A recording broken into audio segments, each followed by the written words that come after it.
à toutes et à tous. Nous nous retrouvons pour une émission consacrée à la sexualité pour répondre à toutes vos questions avec comme thème aujourd'hui le sexe féminin qui peut rester pour certains mais aussi pour certaines assez mystérieux.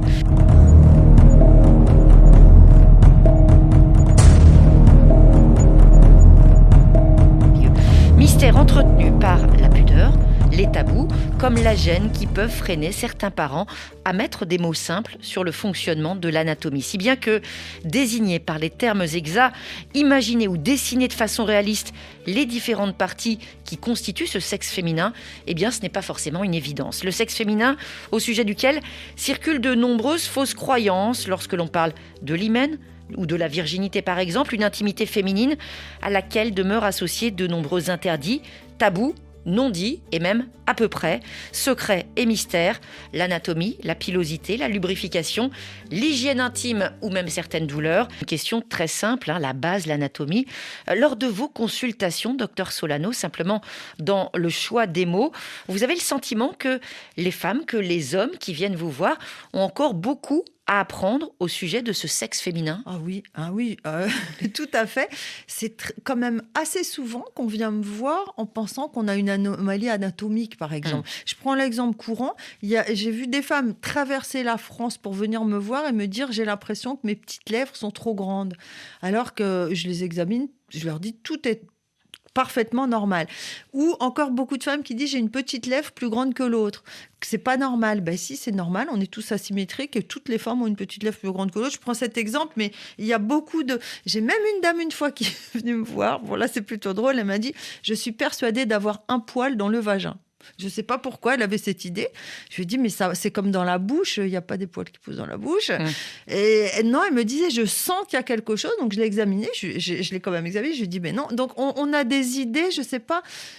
Bon, déjà, il faut reconnaître que les femmes, on ne le voit pas, notre sexe. Parce qu'il est entre nos jambes. Il faudrait avoir des yeux au niveau des genoux pour le voir. Donc, c'est pas très... ou un miroir. Donc, on ne le connaît pas forcément bien. On va essayer de mieux le connaître avec vous. Et avant de prendre les premières questions en direct, notre nouveau rendez-vous, c'est l'interview ping-pong d'Assetou Samaké. Et aujourd'hui, c'est avec Céline, 35 ans, et Amadou, 30 ans. Généralement, j'ai eu pas mal de relations où la femme, je pense peut-être par pudeur, n'aimait pas trop se mettre à nu, devant moi en tout cas. Et comment vous les aidez quand c'est comme ça ? En général, elle respecte la décision. Et vous, Céline, est-ce que les hommes avec lesquels vous avez eu des relations, vous regardez, connaissez le sexe féminin ? Vous posez des questions ou pas ? Alors, quand je m'assumais pas, que je connaissais pas mon appareil génital, on va dire quand je connaissais pas ma vulve et tout ça, j'étais quelqu'un où j'aimais pas qu'on me regardait, j'étais un peu en retrait puisque en plus je suis une ancienne obèse, donc j'avais ce rapport au corps qui était pas très bon. À partir du moment où je me suis libérée, je me suis renseignée, je me suis acceptée, je me suis aussi explorer moi-même, ça a tout changé sur ma sexualité et mon rapport à l'homme et l'homme au rapport avec moi. Et quand vous étiez dans une relation intime, est-ce que vous avez guidé l'homme ? Alors, moi, ce que je fais, automatiquement, maintenant, c'est je parle de sexe avec mon partenaire avant de passer, entre guillemets, à l'acte. Est-ce que vous avez l'impression que les hommes connaissent le sexe féminin ? Pas du tout. Généralement, les hommes me disent « oui, t'es plutôt clitoridienne, vaginale ». Alors déjà, on va arrêter tout ça parce que tout le plaisir et l'unique rôle du clitoris féminin, c'est de lui donner du plaisir. Et vous, quand vous entendez ça, vous vous dites quoi ? C'est vrai que pour nous, les hommes, l'organe féminin, c'est un outil pour prendre du plaisir, mais on ne passe pas forcément toujours au plaisir qu'on donne à notre partenaire. Mais, je pense vous en parlez un petit peu avec elle ? Honnêtement, on n'abordait pas trop le sujet, pas avant d'avoir passé à l'acte en tout cas. C'est important de savoir que en fait, le clitoris, par exemple, a à peu près les mêmes fonctions que la verge de l'homme. Et je trouve ça dommage que ça soit déjà un sujet, entre guillemets, tabou, que les gens n'osent pas en parler.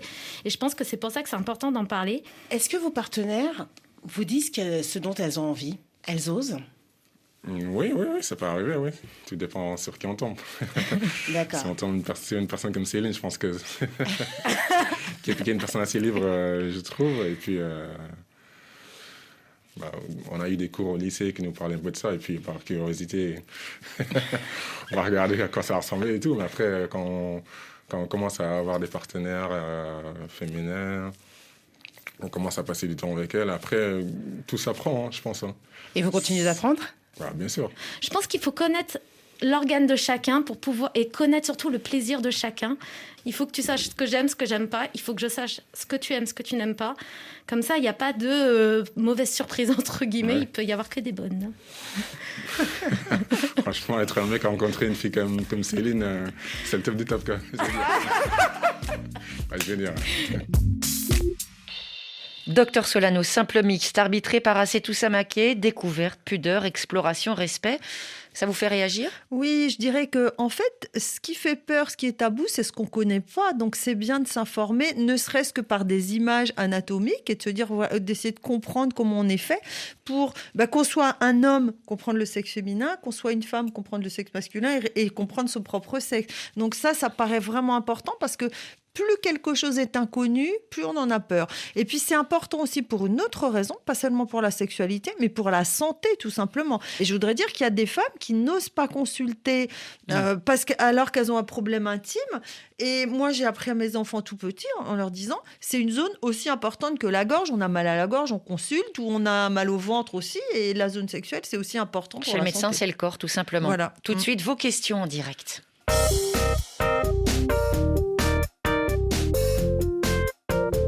Et c'est avec une auditrice qu'on commence cette émission. Auditrice en ligne de Conakry, de la Guinée. Biba, bonjour. Bonjour à vous. Alors Biba, vous avez 27 ans, vous êtes mariée. Expliquez-nous pourquoi vous avez choisi de nous appeler aujourd'hui et bien sûr de poser vos questions au docteur Catherine Solano. Allez-y Biba.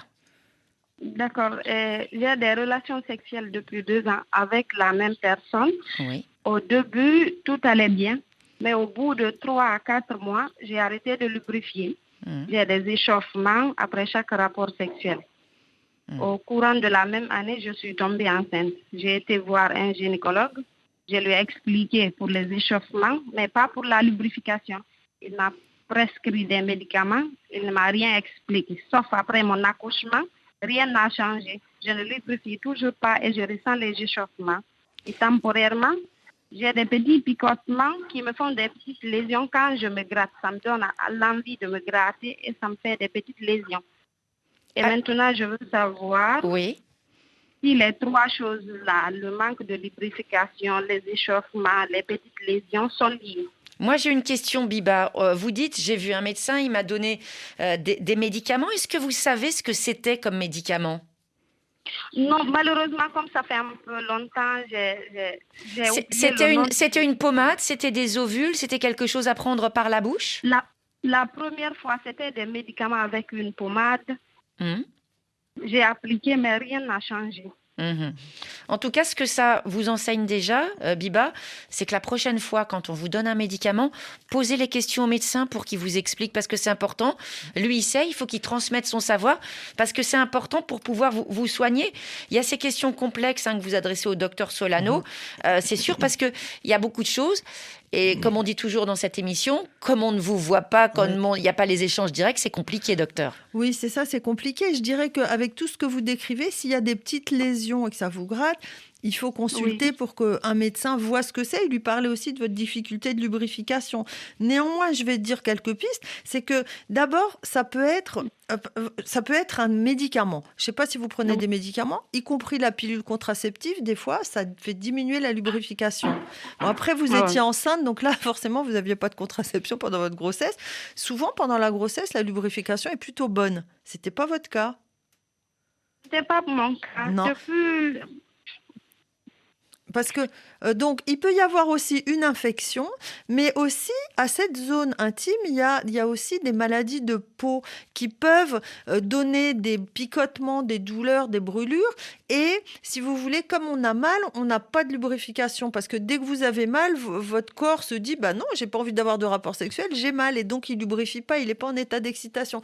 Donc, c'est difficile de savoir, est-ce que c'est le fait de ne pas avoir de lubrification qui fait que votre zone sexuelle est plus sèche plutôt. Et du coup, vous avez des petites lésions, ou est-ce que c'est parce que vous avez des petites lésions que vous avez mal et que vous n'avez pas de lubrification? Donc, pour ça, il faut vraiment consulter. Quelquefois, un dermatologue, c'est intéressant parce qu'on pense toujours à consulter un gynécologue. Et en fait, il y a des maladies de peau, il y a des fois des femmes qui ont de l'eczéma ou du psoriasis au niveau de la vulve et qui peuvent donner des problèmes sexuels aussi. C'est pas toujours des infections.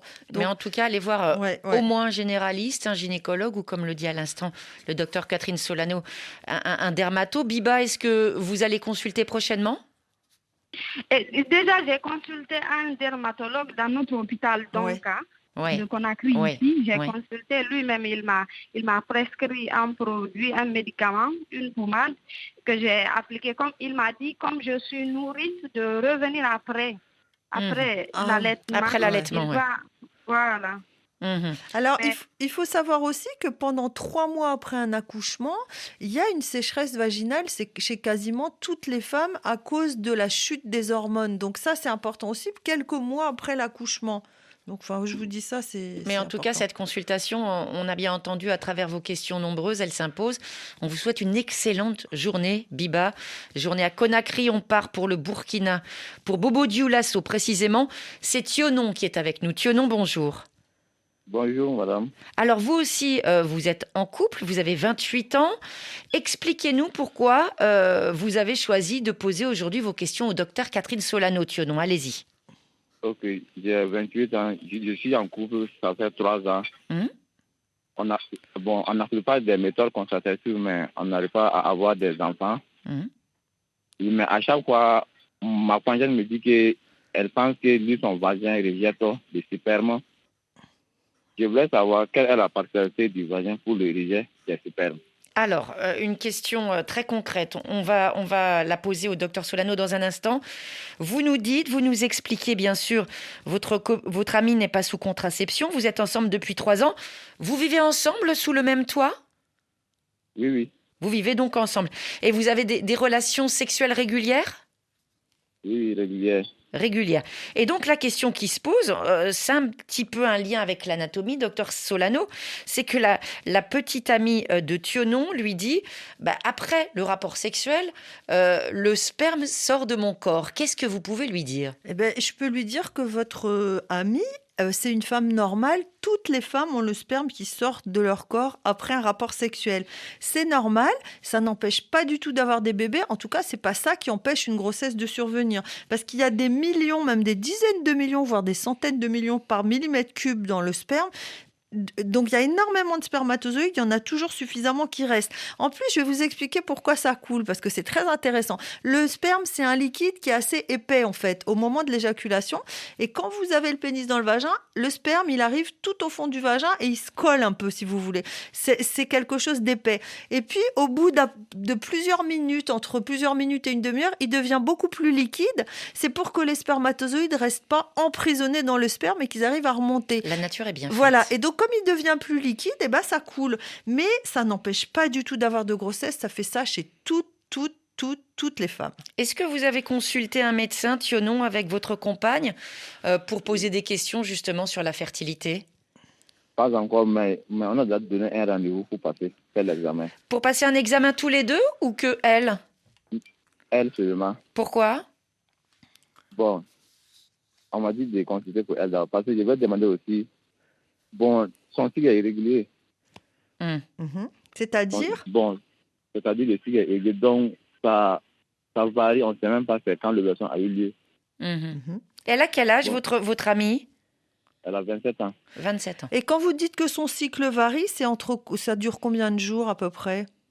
Souvent 28, souvent ça part à 30. Voilà. Alors. Mais. Ouais. Allô ?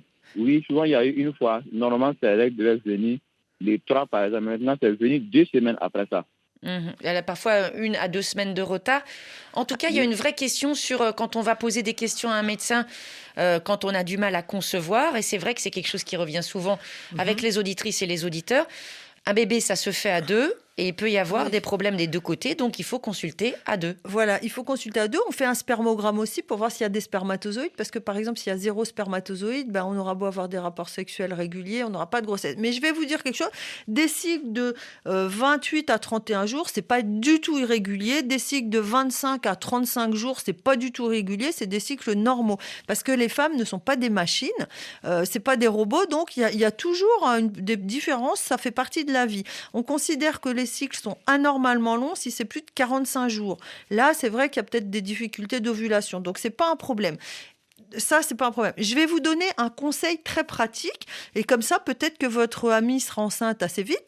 C'est que pour avoir un bébé, il faut avoir des rapports sexuels les jours où une femme a des pertes blanches qui sont transparentes et qui ressemblent à du blanc d'œuf cru. Vous voyez, le blanc d'œuf, vous enlevez le jaune, le blanc, c'est un peu, ça fait des fils, un peu, si vous l'étirez, parce que c'est ce qu'on appelle la glaire cervicale. Le fluide cervical, c'est un milieu d'accueil pour les spermatozoïdes et il frétille très bien là-dedans, il remonte beaucoup plus facilement et ça veut dire que la femme est en période de fertilité. Alors, il y a des femmes qui ont 3, 4, 5 jours de glaire cervicale filante, donc qui sont assez fertiles. Il y en a d'autres, ça dure qu'un jour ou deux.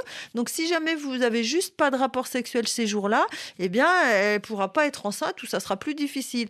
Donc il faut et ça se produit 15 jours avant, 14 jours même avant les règles. Seulement, on ne peut pas prévoir le jour des règles. Donc, il vaut mieux observer. Et quand vous voyez qu'elle a des pertes blanches très transparentes, c'est le jour où il faut avoir des rapports sexuels. Ce qui tombe bien, c'est que beaucoup de femmes disent « Moi, j'ai beaucoup plus de désir à ce moment-là parce que les hormones font tout ce qu'elles peuvent pour nous faire des bébés, en gros. » Il ne faut pas oublier non plus un petit peu de romantisme. La nature est bien faite. Si on observe, je ne sais pas, l'observation, tout ça, en fait, c'est magique. Se rapprocher. Oui. C'est magique, moi, je trouve, de comprendre ça. Parce que, vous voyez, j'en profite, on parle du sexe féminin. Beaucoup de femmes ou d'hommes disent « Ah, c'est gluant ». J'entends même des hommes dire « Bon appétit », l'air de dire « C'est dégoûtant ». Mais non, moi, je trouve ça magique. Vous vous dites, ces pertes-là, c'est quand on les regarde au microscope, moi, je trouve ça merveilleux. C'est comme une échelle. C'est comme un filet. Le docteur Solano a les yeux qui brillent. Le dis pour les auditeurs. Ça aide les spermatozoïdes à remonter dans les mailles du filet. Je fais le geste, vous ne pouvez pas me voir. Et ce qui est encore plus magique, c'est que quand l'ovulation est finie, le filet se resserre, c'est-à-dire que les pertes blanches qui étaient transparentes, liquides, elles deviennent épaisses et un peu blanches ou jaunes. Et là, c'est fini, ça ne marchera plus si vous avez des rapports sexuels. Vous pouvez continuer pour le plaisir, évidemment, et pour l'amour, parce qu'il ne faut pas quand même... Mais pour un bébé, ça sera plutôt... Soit c'est déjà fait, et vous le saurez 3 semaines après, soit ça sera pour le mois prochain. Voilà, Thionon, pour ces réponses imagées du docteur Solano. On vous souhaite une excellente journée à Bobo Dioulasso. On va prendre une question, un message enregistré par une auditrice de Goma de RDC. C'est Charlie. Elle a 18 ans. On l'écoute tout de suite. Pour l'hymen, ça se trouve où dans le vagin? Et c'est à combien de centimètres aussi? Parce qu'on dit souvent que l'hymen n'est pas trop loin. Donc, si tu fais des relations sexuelles, tu peux être déviergé en un seul coup seulement. Si on est encore vierge, on dit souvent que lors du premier rapport, lors de la pénétration du garçon, il y a du sang qui sort de l'hymen. Et il y a d'autres filles qui nous racontent que non, parfois on peut être déviergé, mais l'hymen est là. Il n'y aura pas de ça, il n'y aura rien du tout. Donc, prenons le cas si on couche avec un garçon et rien ne se passe. Alors, on dirait qu'on était encore vierge ou déviergé, quoi. Charlie qui a besoin d'explications. Géographie de l'hymen, explications aussi sur la virginité et les saignements. Qu'est-ce que vous pouvez lui dire? Alors, déjà, l'hymen, c'est tout à l'entrée du vagin. Vraiment, c'est à l'entrée du vagin. C'est entre les petites lèvres. Dès qu'on entre dans le vagin, l'hymen est là, à l'entrée. Donc, il barre l'entrée. Donc, on ne peut pas avoir de pénétration sans déchirer l'hymen, ou sans l'élargir en tout cas, ou sans passer par l'hymen s'il est assez large, ça c'est sûr. Je dis ça parce qu'il y a des garçons qui disent « mais non, je vais faire attention, ton hymen sera intact ». Non, c'est pas très possible, je vous le dis tout de suite. Bon, deuxième chose, c'est que hymen et virginité, ça n'est pas du tout la même chose. C'est-à-dire que être vierge, c'est ne pas avoir eu de rapport sexuel. Quand on a eu un rapport sexuel, même si on n'a pas saigné, on n'est plus vierge. Ça, c'est une définition simple. Et effectivement, par rapport au saignement, toutes les femmes ne saignent pas du tout la première fois. On peut avoir un rapport sexuel, on n'est plus vierge, mais on n'a pas saigné. Pourquoi ? Parce que d'abord, il y a des femmes qui naissent avec un hymen qui est très large, enfin qui a une ouverture très large. Il a toujours une ouverture pour que le sang des règles passe, mais des fois l'ouverture est très petite, des fois elle est très grande, suffisamment grande pour avoir un rapport sexuel sans qu'il se déchire. Parce qu'il est déjà très grand. Il y a des femmes qui ont un hymen très élastique, qui peut ne pas se déchirer la première fois, mais la deuxième fois seulement. Mais elles sont plus vierges quand même, parce qu'elles ont eu un rapport sexuel. Il y a des femmes qui ont un hymen qui va se déchirer par chance pour elles, dans un endroit où il n'y a pas de vaisseau. Donc l'hymen se déchire, elles peuvent avoir mal, mais ça ne saigne pas du tout. Voilà. Et puis, il y a des femmes chez qui l'hymen se déchire et qui saignent. Ça dépend, on n'est pas toutes faites pareilles. Bon, c'est l'anatomie, c'est comme ça. En tout cas, ce qu'on entend dans la question de Charlie, c'est que les filles en parlent entre elles. Et il y a des fois des informations qui peuvent être très intéressantes, très pertinentes. Et puis, des fois, il y a aussi des à peu près et des fausses croyances. Exactement. Quand une fille dit non, ça saigne pas parce que moi, j'ai pas saigné la première fois, c'est vrai qu'elle a pas saigné la première fois. C'est vrai pour elle. Mais pour une autre fille, elle va saigner. Et j'ajoute aussi qu'on peut très bien déchirer son hymen en mettant un tampon, par exemple, quand on a ses règles. On ne se rend pas compte si ça saigne ou pas, puisqu'on a des règles, vous voyez. Donc, c'est assez fréquent chez les jeunes femmes qui utilisent un tampon. Il faut... vous voyez ce que je veux dire qui est important, c'est que quand une jeune fille ne saigne pas la première fois, il faut la croire que c'est sa première fois, parce qu'il y a au moins un tiers des jeunes femmes qui ne saignent pas la première fois. Donc, cette réponse très claire à Charlie par rapport à toutes ces questions. Voilà. Et j'ajoute merci à Charlie parce qu'on sent qu'elle est toute jeune et que c'était pas facile pour elle de parler. Bravo, bravo. Bravo de se poser des questions intéressantes et intelligentes. Ouais. Dakar, Sénégal, c'est Mariam avec nous. Mariam, bonjour. Bonjour. Alors, Mariam, vous avez 25 ans. Ça fait plaisir. On a plein de jeunes qui posent des questions aujourd'hui, qui aussi sont capables de poser des questions très concrètes sur leur vie sexuelle. C'est votre cas. Expliquez-nous, Mariam, ce qui vous amène. D'accord. Alors, moi, j'ai un souci qui dure depuis 8 ans déjà. Je vous explique ce qui se passe exactement. Mariam, je vous coupe. Je me permets de vous interrompre.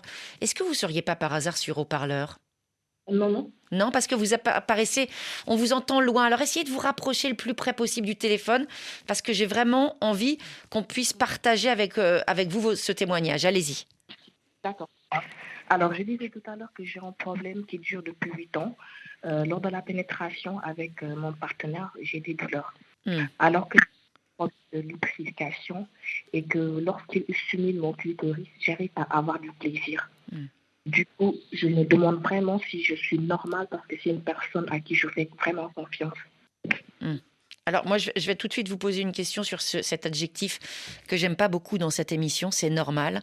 On peut avoir un problème, mais quoi qu'il en soit, vous êtes comme vous êtes, donc vous êtes tout à fait normal, puisqu'on est tous normaux en fait, avec nos différences, avec nos défauts, mais on est tous tout à fait normaux. En tout cas, quand on a une douleur, c'est pas normal, c'est ça qui est pas normal.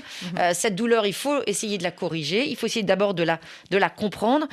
Docteur Solano, qu'est-ce que, peut-être dans d'autres questions à Mariam pour en savoir un peu plus? Déjà, je rebondis sur ce que vous dites, Caroline. Quand on a une douleur, il faut consulter, voir s'il y a une anomalie qui fait qu'il y a une douleur. Parce qu'il y a des femmes qui ont... Par exemple, moi, j'ai des patientes qui avaient une petite bride à l'entrée du vagin, c'est-à-dire un petit bout de peau qui tire à chaque fois qu'on fait une pénétration, qui des fois se déchire et qui fait mal. Donc, des fois, il y a des petites choses... Je dis petites parce que ce n'est pas des choses graves, mais qui sont très gênantes par les conséquences sur la sexualité. Donc, il faut consulter pour voir ça. Et puis, la deuxième chose, c'est que des fois, on ne voit pas grand-chose. Des fois, c'est juste le manque de lubrification qui fait qu'on a mal. Donc, mais c'est tout aussi embêtant. Et donc, il faut se demander pourquoi on n'a pas une bonne lubrification. Ça peut être parce qu'on prend un médicament. Il y a pas mal de médicaments qui peuvent... Surtout les médicaments où c'est marqué sécheresse des muqueuses. Souvent, ça donne sécheresse buccale, sécheresse, mais aussi sécheresse vaginale. Donc voilà. Ensuite, il faut faire des préliminaires suffisamment longs. Et ensuite, si s'il n'y a vraiment rien à l'examen clinique, il faut utiliser beaucoup de lubrifiant, c'est-à-dire sur le pénis, sur le vagin, entre les petites lèvres. Pourquoi ? Parce que si vous avez eu mal une fois, des fois, pour une raison, par exemple, vous êtes stressé ce jour-là, vous avez un peu mal, votre vagin est plus contracté. La fois suivante, vous allez peut-être avoir une moins bonne lubrification parce que votre corps a peur d'avoir mal. Et ça, d'autant plus que Maria m'a expliqué en préparant l'émission qu'il lui était arrivé un petit peu d'aller contre sa sensation et de dire je tiens le coup, je tiens le choc, ça va passer. Et ça, c'est pas forcément... Il faut jamais faire ça parce que si on se dit j'ai mal, je serre les dents, on continue pour mon partenaire, la fois suivante, votre corps, il va se dire moi, j'ai pas envie de faire l'amour, donc je me ferme. Et si plus vous forcez, plus vous aurez mal. Donc, il faut dire à votre partenaire quand vous avez mal et puis avoir toujours du lubrifiant à portée de la main parce que parfois, un cas comme ça, il suffit d'utiliser du lubrifiant, mais beaucoup, 3-4 fois, votre corps se dit ça y est, c'est bon, j'ai plus mal et il se relaxe et après, ça fonctionne. Il y a quelque chose aussi d'important que vous avez dit tout à l'heure, docteur Solano, c'est en parler au médecin. Justement, Mariam, vous n'avez pas consulté, pourquoi ? Non, parce que déjà, comme je vous ai dit tout à l'heure, j'ai pas vraiment de problème. Bon, de lubrification, je pense bien, et j'ai confiance à mon partenaire. Lui, il m'a proposé de le faire, mais je pense que c'est le moment d'y aller. Ouais, parce que déjà, vous avez pris l'initiative de nous appeler, ça veut dire que vous avez vraiment envie de résoudre cette question, et donc allez voir un médecin, d'autant plus que vous avez un partenaire qui partage et qui communique avec vous, donc c'est vraiment quelque chose de très précieux. Ouais. Et qui vous encourage, qui vous soutient, c'est chouette. Voilà, donc allez consulter, en parler, et puis vivement que cette douleur s'arrête. D'autres questions à suivre, toujours avec vous, docteur Solano, toujours d'autres réponses après. Lenny Kravitz, It Ain't Over, tire sur la sexualité. Nous sommes toujours en compagnie du docteur Catherine Solano, sexologue. Notre sujet du jour, c'est donc le sexe féminin, anatomie, plaisir, mais aussi tabou et hygiène intime. Et on prend une nouvelle question, un autre auditeur en direct. Et pour cela, on va traverser l'Atlantique pour retrouver Georges en Ontario, c'est au Canada. Georges, bonjour. Oui, bonjour. Avec le décalage horaire, Georges. Oui, effectivement. Oui. On vous sort du lit pour parler sexualité, ça tombe très bien. Alors, vous avez 37 ans, allez-y, expliquez au docteur Solano ce qui vous amène aujourd'hui à nous appeler. Oui, bonjour docteur. Bonjour Georges. Donc, je vous appelle comme ça au sujet d'une expérience que j'ai eue au cours des 2 dernières années. Donc, j'avais eu 2 partenaires. Donc, avec la première, tout se passait bien au moment des préliminaires. Donc, avant de passer à l'acte, il y a des préliminaires et puis il n'y avait aucune odeur qui émergeait. Avec la seconde, quand l'autre est parti, donc il y avait à chaque fois au moment des préliminaires une odeur assez forte, nauséabonde, fétide, qui était c'était vraiment très désagréable. Donc, l'objet de mon appel, c'est de savoir qu'est-ce qui peut être à l'origine d'une telle situation. Et moi, j'ai jamais osé lui en parler pour éviter de la choquer, la vexer, la déconcerter. Donc, c'est par pudeur que je me suis comporté comme ça. Donc, l'objet de mon appel, c'est de savoir qu'est-ce qui peut expliquer donc ça. Docteur Solano. Telle odeur comme ça. Alors, c'est une bonne question parce que si vous voulez, la plupart du temps, quand il y a une odeur vraiment désagréable au niveau vaginal, des fois, on compare ça à une odeur de poisson pourri. Pour vous dire, c'est le terme médical qu'on utilise. Ça s'appelle une vaginose. Donc, c'est pas normal. C'est une infection. Normalement, le vagin, ça sent bon. C'est plutôt un peu acide, mais ça sent pas mauvais. Et donc, quand ça sent mauvais, c'est le signe d'une infection. Attention, c'est pas une infection sexuellement transmissible en général. C'est une infection liée à des microbes qui sont sur la peau et qui viennent en fait de l'anus parce que c'est pas très loin. Donc sur la peau, il y a des petits microbes qui se disent tiens, ici il fait chaud, c'est un peu humide, je vais me développer et puis malheureusement quand il se développe, ça sent pas bon.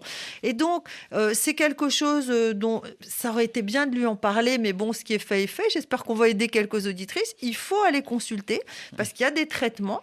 En fait, ce sont des traitements antibiotiques particuliers qui se prennent par la bouche d'ailleurs et qui agissent sur ces germes-là et qui soignent ça assez rapidement. Mais attention, il ne s'agit pas de prendre n'importe quel antibiotique sans avis médical parce qu'il y a des antibiotiques qui agissent sur les poumons, sur la peau, etc. Là, il faut que ce soit un antibiotique qui agit au niveau de ces germes particuliers. Donc, vous voyez, c'était non, c'est pas normal d'avoir des douleurs, comme on disait. C'est pas normal d'avoir une odeur nauséabonde non plus. Et c'est vrai que c'est compliqué de faire la part des choses pour pas vexer le partenaire ou la vrai. partenaire. Et en même temps, l'informer sur ce qui se passe, c'est pas mal aussi. Donc c'est vraiment être partagé entre les deux. Oui, c'est vrai que c'est pas toujours facile d'en parler. Je vais rajouter un petit conseil pour les femmes qui nous écoutent. C'est qu'une chose très importante pour la zone intime, c'est de ne jamais se laver, de jamais faire un geste de l'arrière vers l'avant. Parce qu'on risque d'amener des microbes vers le vagin et d'avoir une infection, ou vers l'appareil urinaire et d'avoir une infection urinaire. C'est toujours ce qu'on apprend aux petites filles sur l'hygiène féminine, faire toujours attention à ce geste dans le bon sens. De l'avant vers l'arrière, que ça soit pour s'essuyer après avoir été aux toilettes, pour se laver ou pour se sécher quand on sort de la douche ou du bain. Voilà pour ces explications, Georges. On vous remercie beaucoup. On vous rend au bras de Morphée. Terminez votre nuit paisiblement. Très, très belle journée au Canada. Alors, on va passer peut-être de -5 à -10 à +30 en rejoignant la Guinée. C'est Conakry. Yomba, c'est vraiment RFI, Radio France Internationale. Yomba, bonjour. Bonjour. Alors, vous, Yomba, vous avez 25 ans. Vous avez un fiancé. Et les choses ont changé récemment entre vous. Expliquez-nous. Depuis plus de 3 mois après son voyage, il était de retour. On a commencé à faire l'amour. Et qu'il n'avait pas l'habitude à marier, a commencé. Par exemple, quand on fait l'amour, je n'arrivais pas à avoir d'orgasme. Et des fois, mon vagin devient très sec. Et chaque fois... Là, on n'avait pas l'habitude à marier, je me suis inquiétée. Jusqu'à présent, je me demande, il y a quel souci avec ça. Alors, ça veut dire qu'avant, vous aviez, on va dire, une vie sexuelle épanouie. Tout se passait très bien entre vous. Il y a eu cette absence de 3 mois. Depuis, les choses ont changé. Et vous vous posez des questions pour savoir comment ça se fait que vous n'avez plus les mêmes sensations et que même, on va dire, votre corps ne répond plus de la même manière. Docteur Solano, qu'est-ce que vous pouvez dire à Yomba ? C'est pas très facile de répondre, parce que est-ce qu'il y a eu un changement autre que cette séparation ? Parce que ça peut être un changement de contraception, un changement de médicaments, le fait d'avoir commencé à fumer, à prendre une drogue. Bon, je pense pas, mais c'est pour dire ce qui peut provoquer ce genre de choses. Est-ce qu'il peut même y avoir des changements, on va dire, d'ordre psychologique ? Je veux dire, si Yomba était inquiète pendant qu'il n'était pas là, en se disant qu'est-ce qui se passe ? Qu'est-ce qu'il fait pendant que je suis pas là, etc. Oui, tout à fait. Mais je pose toujours la question médicale d'abord, parce que si vous avez commencé un médicament, vous n'avez pas de médicament particulier. Yomba, jamais, non, même lui, il ne fume pas, il ne boit pas, on n'a jamais utilisé des médicaments. Et vous prenez une contraception, vous n'avez pas changé de contraception ? Non, je ne prends pas. D'accord. Alors, la deuxième cause, avant les causes psychologiques de stress, c'est tout simplement la séparation. On sait que quand un homme et une femme n'ont pas de rapport sexuel pendant plusieurs mois, ou plusieurs années évidemment, mais même plusieurs mois, au redémarrage, ça fonctionne moins bien. C'est-à-dire qu'un homme, souvent, quand il recommence après 3-4 mois, il se dit « zut, j'ai pas une bonne érection ». Il est rentré en janvier dernier, donc c'est assez récent, hein ? Voilà. Yomba, vous êtes avec nous ? Oui, il est rentré en janvier. Il est rentré en janvier et depuis, on va dire que c'est moins bien depuis combien de temps ? Depuis 1 mois et demi à peu près ? Il est rentré, on a fait 3 mois. Ouais. Mais depuis, ça s'est pas arrangé depuis son retour. C'est pas arrangé. Voilà. Alors souvent, quand on recommence une vie sexuelle, après 3 mois, 4 mois, 6 mois d'arrêt, ça marche moins bien. Les hommes n'ont pas des bonnes érections et les femmes n'ont pas une bonne lubrification. Si on n'est pas stressé, ça s'arrange en 1 semaine ou 2 semaines. Si par contre on est angoissé, on se dit « oh là là, je vais encore avoir mal, ça va pas encore marcher », ça peut durer très longtemps, tant pour les hommes pour l'érection que pour les femmes pour la lubrification. Donc ça peut être juste une espèce de spirale. Mais effectivement, comme vous le disiez, Caroline, ça peut être aussi le fait d'avoir souffert de la séparation, de se poser des questions sur sa relation, d'avoir un peu d'appréhension, ça peut être ça aussi. Ça se passe toujours aussi bien entre vous, Yomba, avec votre fiancé ? Ah oui, il n'y a pas de problème. Il n'y a pas de dispute, par exemple ? Il n'y a pas de problème. D'accord. Alors, moi, ce que je vous conseillerais, c'est d'abord de faire beaucoup de préliminaires et d'utiliser du lubrifiant pendant quelques temps, de manière à ce que votre corps se réhabitue à avoir du plaisir et de se retrouver. Il faut mettre du lubrifiant sur le sexe de votre partenaire entre vos petites lèvres. Ne pas hésiter, j'allais dire, à tartiner, en mettre pas mal pour que ça glisse bien et que vous n'ayez aucune douleur et du coup, que votre corps se réhabitue à lui, tout simplement. Hein. Vous avez déjà utilisé du lubrifiant, Yomba, ou pas?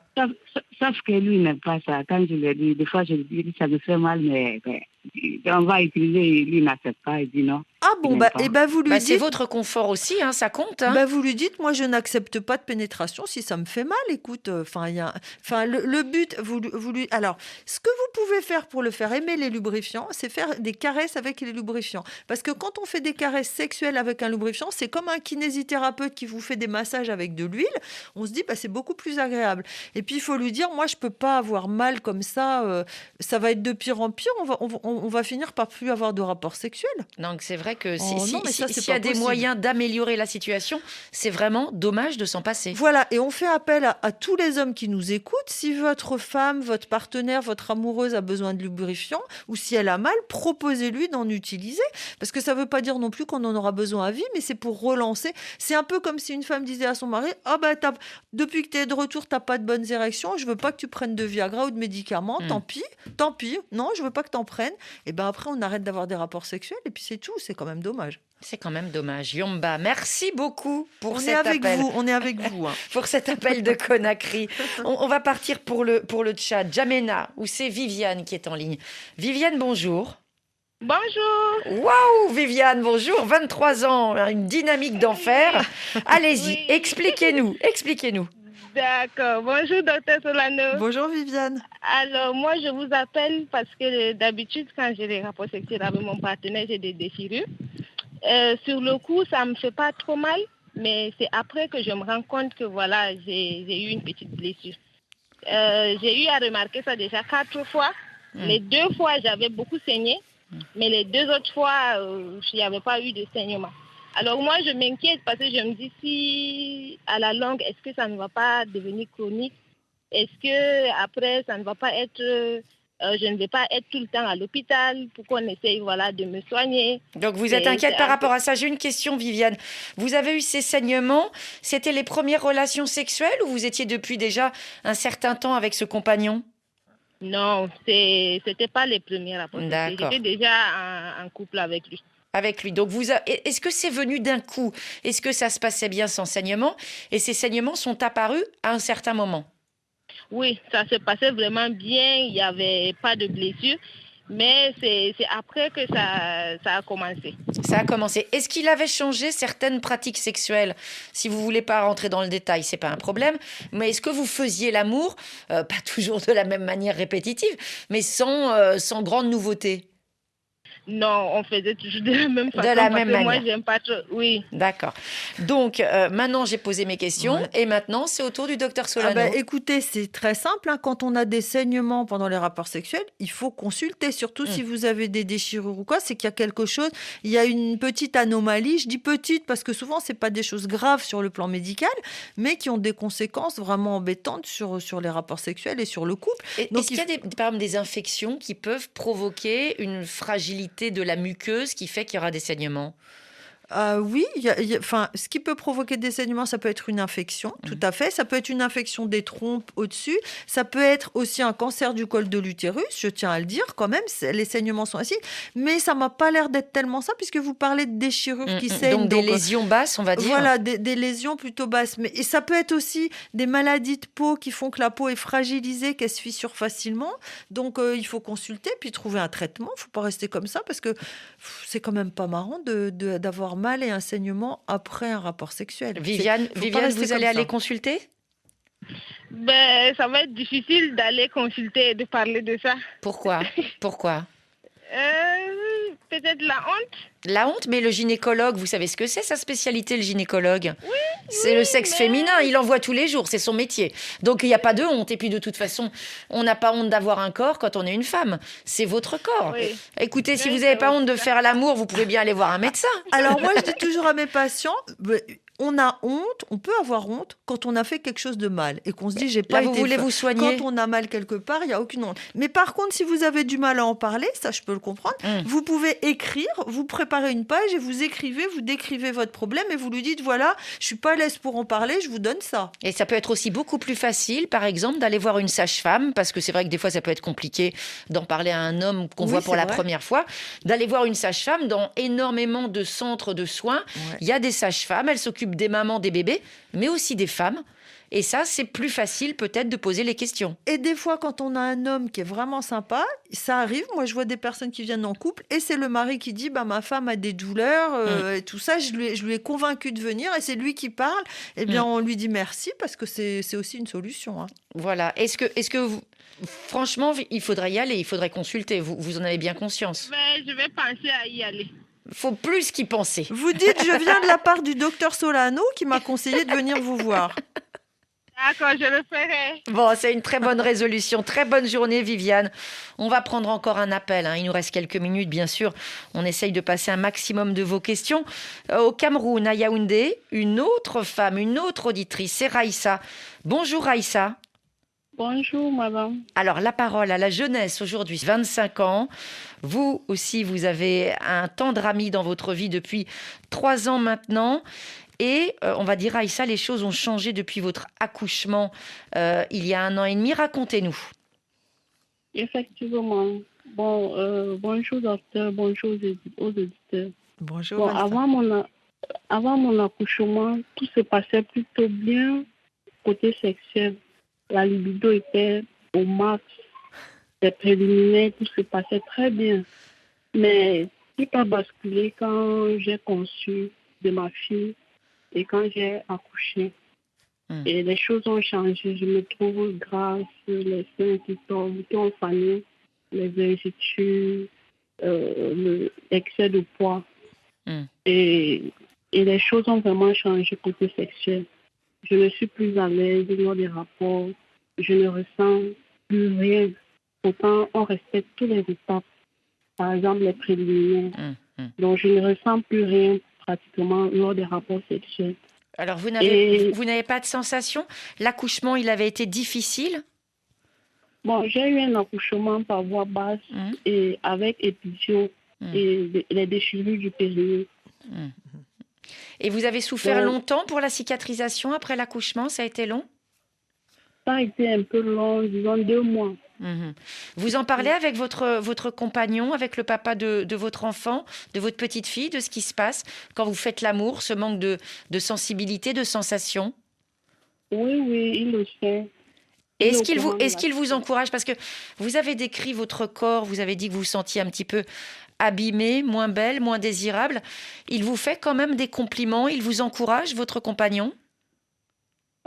Oui, il m'encourage et il y a des fois, il peut me dire, tu peux essayer quand même de faire un peu de sport pour que ton ventre puisse diminuer et tout bon. Mais il vous fait encore quand même des compliments? Il vous trouve encore belle? Effectivement, il me fait des compliments. Vous les acceptez ou vous lui dites non, mais tu me dis ça pour me rassurer? Vous acceptez ces compliments? Je l'accepte et la façon même quand il veut me faire une remarque, il le fait de façon douce. Donc ça, déjà, c'est un très chouette. très bon point.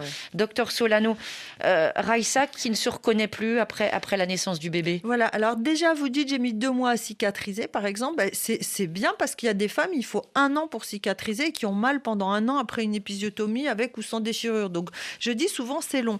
Alors ensuite, il y a une chose très importante, c'est qu'après accouchement, comme un bébé, ça fait 10 cm la tête d'un bébé de large, ça passe par le vagin, imaginez que c'est très large. Donc, ça distend beaucoup les tissus et il faut faire de la musculation du périnée, il faut remuscler cette zone après, soit avec une sage-femme, soit avec un kinésithérapeute. Il n'y a pas forcément besoin de les voir 10 fois. Si vous expliquez comment on fait, vous pouvez le faire chez vous. Ils décrivent les gestes et après on est capable de les répéter à la maison. Ils les décrivent, ils vous les font faire, ils vérifient si vous le faites bien et vous pouvez le faire chez vous très régulièrement. Raïssa, est-ce que vous avez déjà entendu parler de cette rééducation du périnée? Effectivement, j'ai même essayé de regarder sur Google, j'ai téléchargé quelques exercices. Est-ce que vous avez essayé de le faire vous-même? Oui, je le fais de temps en temps. En fait, il faut le faire régulièrement. Voilà, alors Dr il faut Solano. le faire tous les jours et je vais même vous donner un autre conseil, il faut le faire pendant que vous avez un rapport sexuel. Quand le pénis est dans votre vagin, bon là c'est très pratique ce que je vous dis, il faut serrer, essayer d'écraser le pénis. Enfin, écraser c'est beaucoup dire, mais le serrer, on appelle ça la caresse intérieure d'ailleurs. Et moi j'ai un patient kinésithérapeute qui a dit à sa femme, on va te faire ta rééducation, parce qu'elle avait plus trop d'envie après son bébé. Il a dit, allez, il faut faire de la rééducation.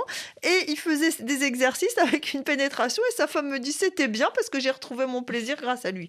Quand on fait de la musculation, c'est pas de temps en temps, c'est au moins 3 fois par semaine, sinon ça ne marche pas. Si vous voulez muscler un biceps, c'est pas en faisant des exercices toutes les 3 semaines. Mais c'est vrai que ça peut se faire dans des gestes du quotidien. À un moment donné, on est assise, on est en train au feu d'attendre rouge quelque dans une chose. voiture, Et on peut faire ces exercices. On regarde la télé. Moi, j'ai des patients qui disent, je fais ça à chaque fois que je regarde les infos à la télé. Ça se trouve dans le métro, quand on a une femme en face de soi, elle est en train de faire son exercice. Voilà, exactement. Donc, Raïssa, est-ce que c'est déjà un premier conseil, faire cet exercice? Et puis, est-ce que vous avez reconsulté un gynéco ou une sage-femme depuis l'accouchement, éventuellement pour en parler avec elle ou lui? Non.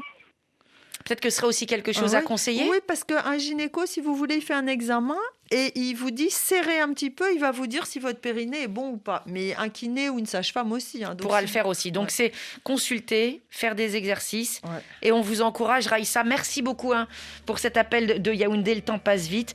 On vous remercie infiniment, Dr Catherine Solano. On serait bien resté toute la journée avec vous, mais... Mais bon, toutes les choses, même les bonnes, ont une fin. D'avoir éclairé les auditrices, les auditeurs de l'émission. On se dit à bientôt.